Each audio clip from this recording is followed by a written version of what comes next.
And then, according to the divine providence of God, Reverend Carter, Mrs. Carter came with the same basic message.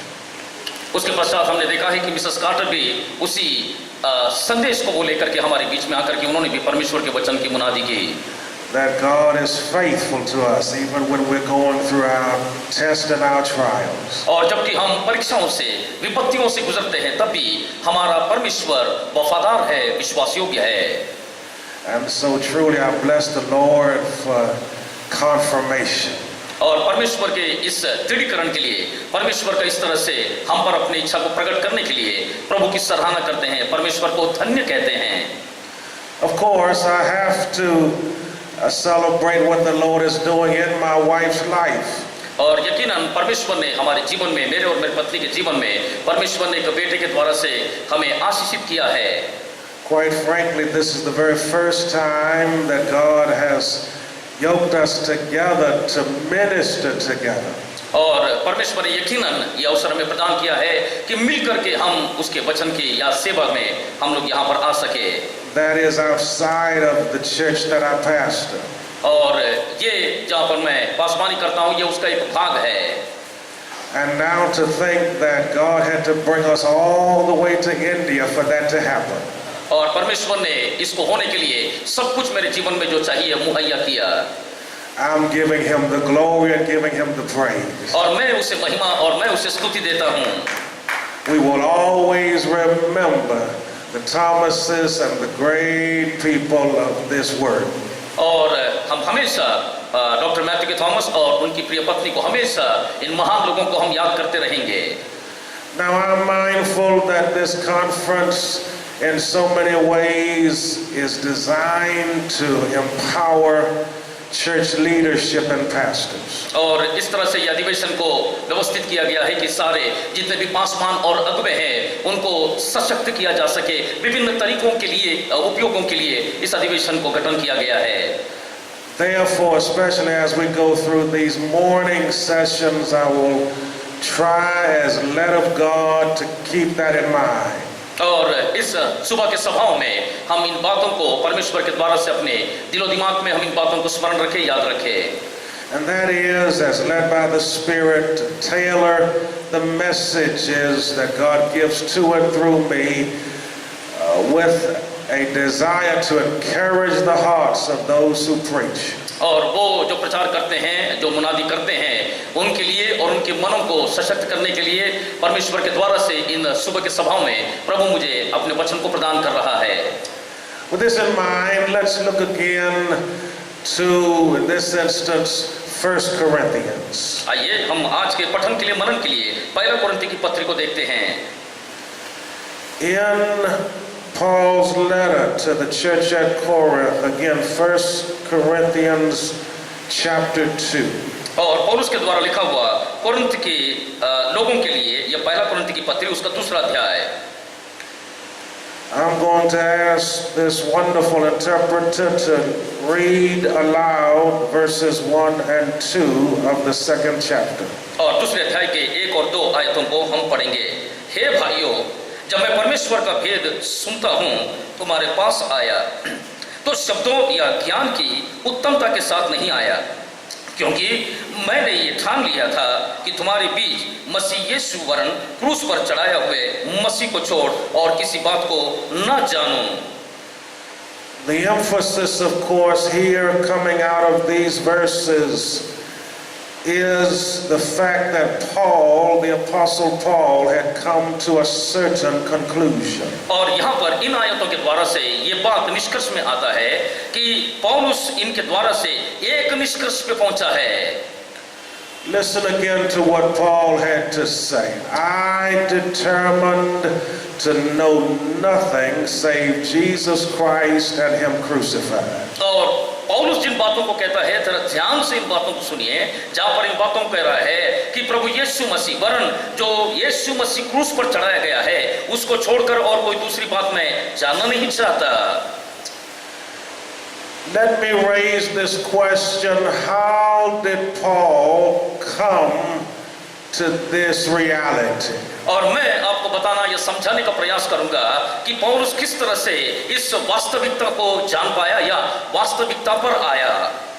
I determined to know nothing save Jesus Christ and Him crucified. और कहता है मैंने ठान लिया है यीशु मसीह को, वरन वो यीशु मसीह जो क्रूस पर चढ़ाया गया है मैं उसको जानूं। The Apostle Paul was called to be in the business of spreading and preaching the gospel. प्रेरित पौलुस को परमेश्वर के वचन की मुनादी करने के लिए, सुसमाचार को फैलाने के लिए बुलाया गया है। Specifically, Paul was called to preach the gospel to the Gentile or non-Jewish world. और विशेष करके पौलुस को अन्य जातियों के बीच में या गैर यहूदियों के बीच में सुसमाचार सुनाने के लिए बुलाया गया है। As Paul spread the gospel, he was used to establish or found churches in various cities. जबकि वो इन वचन की मुनादी कर रहा है, सुसमाचार को फैला रहा है, तो उसे विभिन्न स्थानों पर कलीसियाओं की स्थापना करने के लिए भी उसे उत्प्रेरित किया गया है। Just above my head there is some information about how this ministry is trying to claim various regions. अगर मेरे सर के ऊपर में आप देखेंगे तो यहाँ पर एक जानकारी आपको मिलेगी जहाँ पर इस मिशन के द्वारा से या ये सुसमाचार कार्य चलाने वालों के द्वारा से क्या उनका उद्देश्य है, कहाँ उनको सेवा करना है, ये जानकारी ठीक मेरे सर के ऊपर वहाँ पीछे दिया गया है। And the vision is to plant and establish churches all over India for the glory of God. और कारण ये है कि परमेश्वर की महिमा के लिए पूरे भारतवर्ष में, पूरे भारत देश में परमेश्वर की यीशु मसीह की कलीसियाओं की स्थापना करना है। I am standing with Dr. Thomas and all of you believing for this vision. और मैं डॉक्टर मैथ्यू के थॉमस के साथ में आप सबों के समक्ष में इस दर्शन के वास्तविक होने के साथ खड़ा हूं। Where there is no vision, the people perish. Bible बताती है जहां पर दर्शन नहीं होता है वहां पर लोग निरंकुश हो जाते हैं। And so Paul was called to establish churches wherever he went. और इसलिए पौलुस जहां कहीं भी जाता उसे कलीसियाओं की स्थापना करने के लिए बुलाया गया। However, there was at least one occasion where the Apostle Paul visited a city, preached the gospel, but did not establish a church. फिर भी एक बार ऐसा हो ही गया है कि पौलुस नगर में पहुंचा, सुसमाचार का प्रचार किया, लेकिन नगर में कलीसिया की स्थापना न कर सका। A few converts did come forward, but the effectiveness of Paul's ministry was in jeopardy. और ऐसे कुछ लोग जिनके जीवन में परिवर्तन आया वो परिवर्तन हुए, लेकिन इस प्रकार के कार्यों को करने के लिए वो उतने प्रभावशाली नहीं रहे।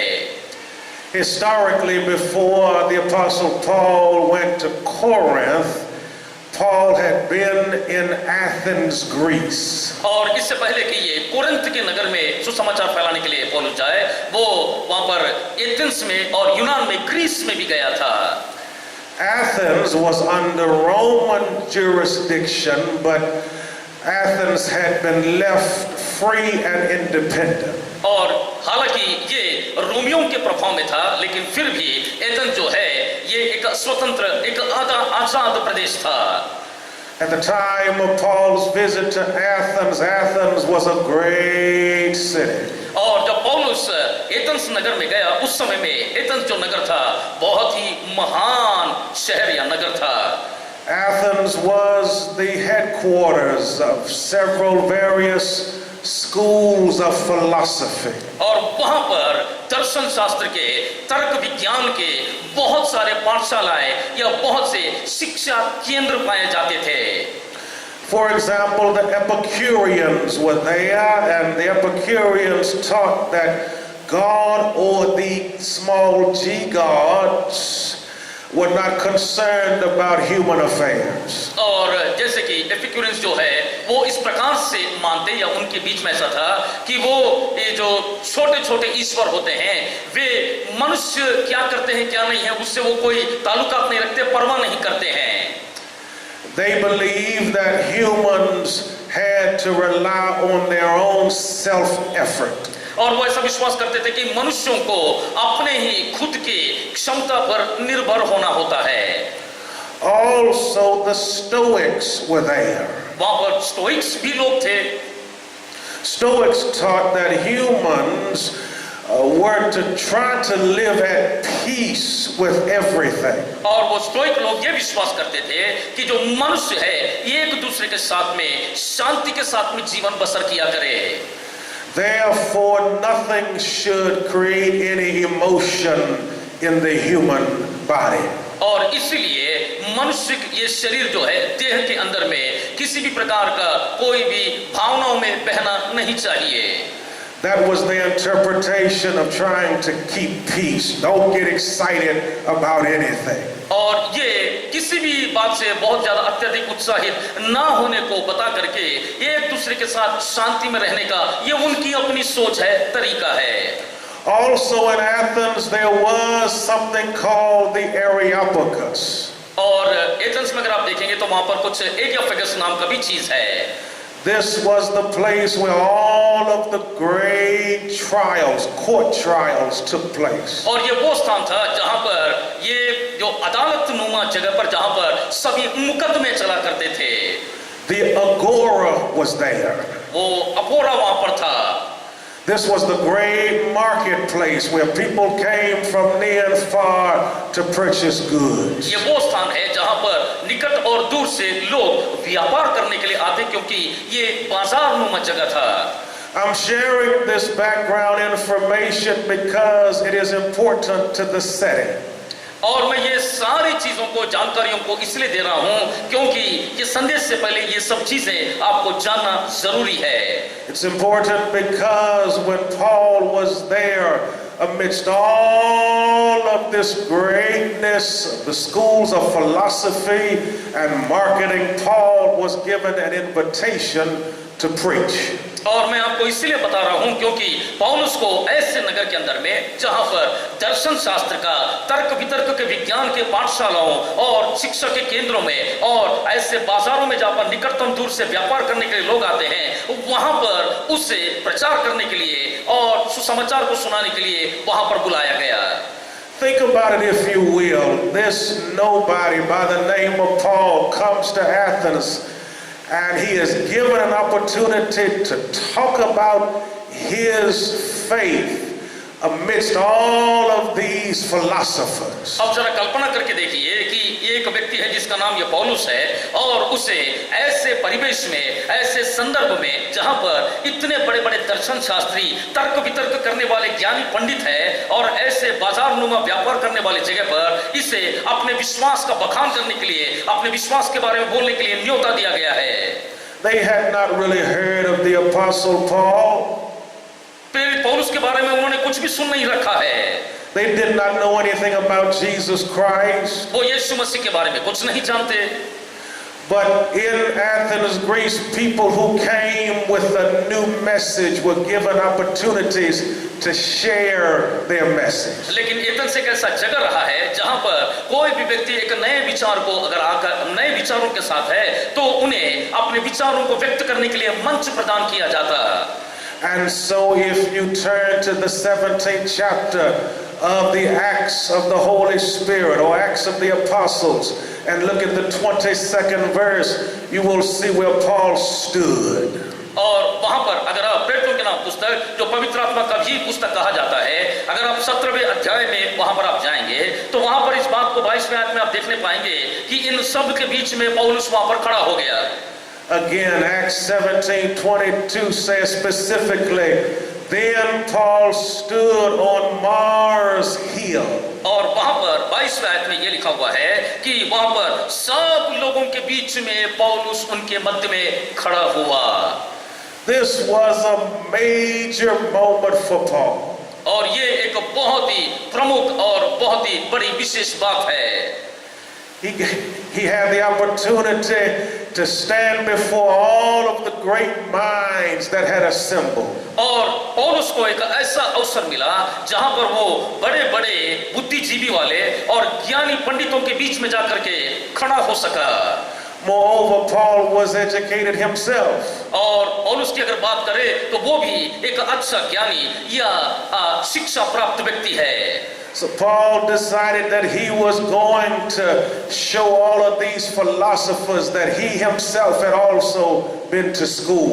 और इसीलिए पौलुस ने ये निर्णय लिया कि इन सारे ज्ञानी पंडित और ये दर्शन शास्त्री जो उसके सामने हैं उनको वो ये बता देगा कि वो भी ज्ञान रखता है, वो भी पढ़ा लिखा है। Oh, Paul preached a very profound message that day. और उस दिन पौलुस ने बहुत ही गहरे और बहुत ही अच्छा एक संदेश को उसने वहां पर प्रचार किया।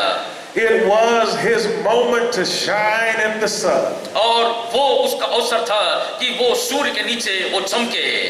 Every preacher here today knows something about the experience of having a wonderful and special moment to preach the word of God. यहाँ पर जितने भी प्रचारक हैं, एक ना एक दिन कहीं ना कहीं आपने सुसमाचार को प्रचार करने का वो आनंद और वो सुकूनता को आपने कभी ना कभी अनुभव किया ही होगा।